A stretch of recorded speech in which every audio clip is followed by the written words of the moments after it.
Hello to all my people, and if you're watching live, checking us out on YouTube, or listening on your favorite podcast provider, you are most definitely my people. Welcome to another episode of Botch Bots and Share Shots. I am your host, a chef by trade and mark by choice. I am the Will Gray, and joining us tonight to talk about the GOAT is none other than TikTok creator extraordinaire, Hacksaw Him Duggan. Our boy Decent is back. Decent, how are you, man? Thanks for coming on and chatting about some wrestling, brother. Thank you for having me back. I am pumped to be back. First time was amazing. And again, I'm just always down to talk wrestling with some really good people. So let's get into it. Talking about the GOAT, the I'm Invisible excited Man about himself. I'm excited about this John Cena conversation. The RVD talk last week kind of got me hyped, and then looking this week over Cena's run in '06, like I'm excited to get to it. But before we get there, I have to introduce the rest of the panel. He is the what did we say earlier? He's the if Al is my right hand, he is my left hand. He's the co-host of Siegfried to your Roy. the Siegfried to my Roy. Thank you, Bo. He's he is the co-host of Nerdy News at 420, Boyfriend Time, Botch Bots and Chair Shots, pretty much everything on Rivet City Radio and the Wolfpack Podcast. It's everybody's favorite Ginger Ninja. It's Jax, Bo. Jax, how are you? Fucking fantastic. Those dogs got me off my game, man. They need to shut up and lay back down. I'm doing great. I'm glad you're here, man, as always. As always, I'm glad to be here. It's good to have you here.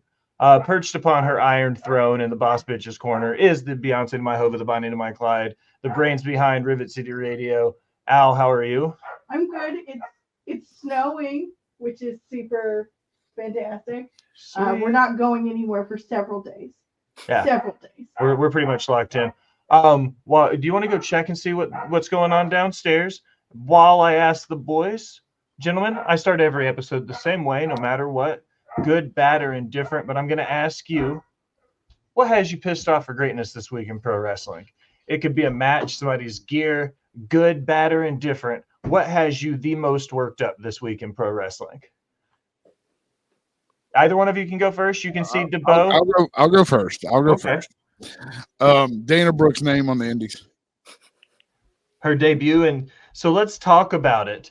What is it? Please tell me, Will, what there's to talk about this other than that dumbass name. Ash by Essence, right? Am I right by that? It's Elegance. Ash by Elegance. Like Jesus. I think that 98% of TNA last night was a home run, and I think that the 2% that wasn't might be Ash by Elegance. Yeah, like like there's always that one time where you're just like, I feel like I need to go to the bathroom. That was the time to do it. Go with Merch Mood, man. I was over at Nicole's this morning. I was watching the highlights, and I said, "That's the dumbest thing I've heard." It's just dumb, dude. Did you watch TNA last night?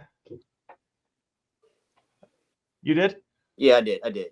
Okay. It was like Jack said, it was a great show, and they've been putting on great shows for quite some time.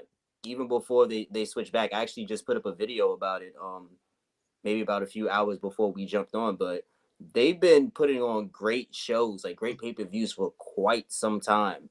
I'm just happy that they're back to being called TNA, because for the longest time the name just had people confused. You didn't know whether or not to call it Impact, call it TNA, but I just felt like everybody was prone to just call it TNA. I don't think there's anybody who was really harping on the name Impact. It just felt out of place. We know it is TNA, but yeah, the show was great. The name, again, we can nitpick it. I personally voted for Global Force to come back. Go fuck yeah. That was just me. Global Force sounds like a wrestling show. I'm sorry, it does. Dad, it's good to see you. Evan. Love you, bud. AJ says his pissed off for greatness is the 6-man tag from last night from TNA Hard to Kill. I didn't have really too many issues with the 6-man match last night. We're gonna argue a little bit. Pause, AJ. Yeah. Al, you got one for us? Decent. You can go next, or you can continue to seat as the guest. It is up to you. I'll go. So since it's a newer year, I've kind of been working on my disposition as to not being so pissed off with the IWC, but they're gonna IWC each and every time. All the time. My pissed off for greatness is everybody's overreaction to the potential main event scene in WWE in regards to the Universal title right now. Mainly because, and this is something that I've kind of had to condition myself to get over as a fan more recently, because one thing that I've been doing over the last few months is kind of removing myself from the dirt sheet chatter. And I found wrestling to be a whole lot more enjoyable when I'm watching it as it's supposed to be. You know, of course, we fantasy book, but I'm fantasy booking from a standpoint of somebody who wants to see great matches, not so much somebody who wants to be able to say that this company is doing well and this company is doing terrible because I want to seem like I'm a smart fan. But everybody's overreaction to what the potential main event for WrestleMania or any pay-per-view that's revolving around Cody Rhodes, Roman Reigns, and The Rock right now. And it's like, do we really have to go through all of this? Because at the end of the day, people are going to watch the match. And I think that's where wrestling fans do themselves a disservice, where one way or another, as much as we like to think of ourselves as hardcore fans, as much as we try to armchair book, as much as we want to play GM mode in real life with things, it's like at the end of the day, we can bitch, we can moan, but we're still going to watch the match. So like, it doesn't matter how we necessarily get there. Like, one of the analogies that I always use, for example, is that if tomorrow you got the announcement that Kenny Omega was wrestling Roman Reigns, would you care how we got there? Fuck no. Like, would you? Where's the story? Like, who needs to go over? Like, nobody's gonna care. It's like we get Kenny Omega versus Roman Reigns, and I feel like we need to kind of start getting back to that as far as wrestling goes, even within the company that we're watching. Like, I don't care who winds up doing what. And it's also this thing that I've also kind of adapted as well as a wrestling fan. If something is happening from a booking standpoint that I don't necessarily agree with, there's a reason why it's happening, you know, and it's beyond what we may think. It's not somebody being buried. It's not even in, you know, the company wanting to push a specific guy. It could be as simple as this person didn't win because they asked for vacation 6 months ago and we said, yeah. So there are a whole bunch of factors as to why certain matches take places at certain times. So in regards to me being pissed off for greatness, I just want everybody to just get back to the point of just watching wrestling and not being, you know, a booker, because a lot of us suck at doing it. I don't disagree with anything you said. I had two pissed off for greatness picked out before I went with the one that I chose. One, a little bit of a kind of a, could be like an augmented paragraph off of yours, is the parasocial relationships that the IWC develop with their favorite wrestlers. Like, if their wrestlers don't win, they get visibly upset and angry about it, the same way college football players do, and NFL players and NBA players. And I'm like, guys, at the core of what this is a drama. You know what I mean? This is a predetermined thing. You're allowing a predetermined sport to upset you emotionally on a level that I just couldn't imagine. And like, that was one of them. The other one was a content creator on TikTok referred to pro wrestlers as actors, and it sent me down a downward spiral of like broken heart, like destroyed me as a fan. And I was like, no, I'm not going to open that can of worms. But the one that I chose, guys and gal, is pink Himalayan sea salt. What? Go on. All right. Chef by trade, mark by choice. I say it all the time. Almost 20 years in the business. You think I have a lot to say about wrestling? You should listen to me talk about food.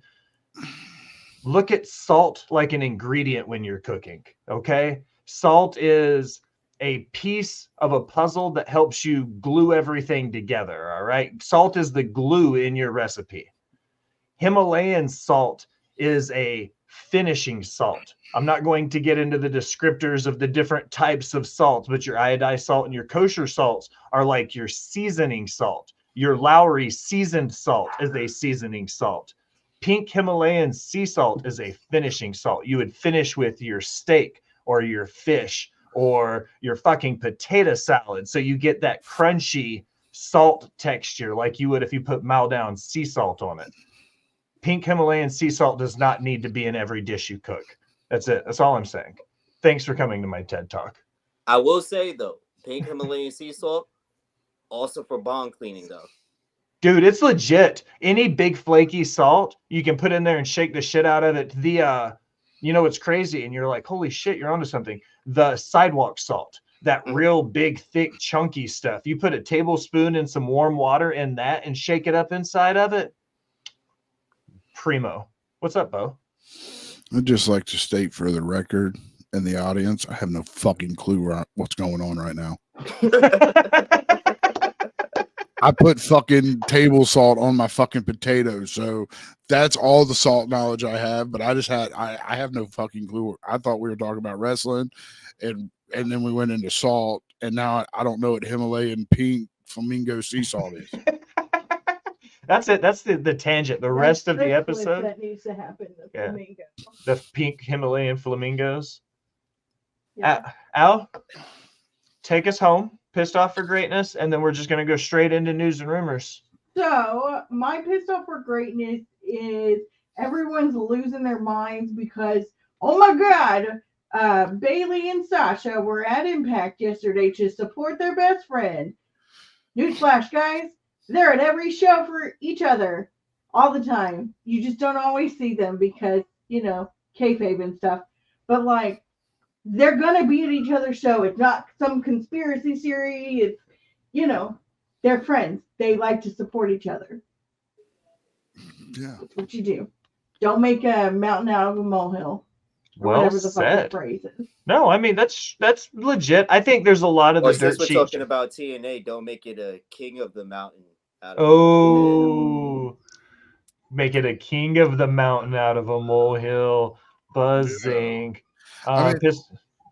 Dana, the people being mad about Dana Brooke debuting in TNA. I'm not mad at her debuting. I'm mad at the really awful name. I'm okay with her being there. It's the name. That was literally Bo's pissed off for greatness was Ash by Elegance. It's stupid. Like, it's dumb. Well, the question is, do we call her Ash? Do we call her Ellie because of elegance? Do we call her Abe, which would be ABE, the acronym for all three letters? Yeah, like, what do we call her? I'm just going to call her Abe. I'm going to call her Tony Storm Ripoff. Well, there's that. But no, there's also to prove on Al's point, Bailey was in New Japan. Bailey and Trinity were in New Japan when Sasha debuted. Yeah. Like they're just legit three friends that happen to come up in the same company together at the same time. And like people are at shows all the time. Like y'all should have been in Jacksonville when AEW was based out of here. There was NXT talent up here all the fucking time hanging out with their buddies. Yeah. It's weird because it's almost like friends inside the business don't hang out with each other. Yeah, it's like you worked at a different club than I did, so you and I weren't allowed to be friends anymore in real life, though. Yeah, it's ridiculous. Like, guess what? It's an industry. It's like any other industry. We're all going to make friends and want to support our friends. Yup.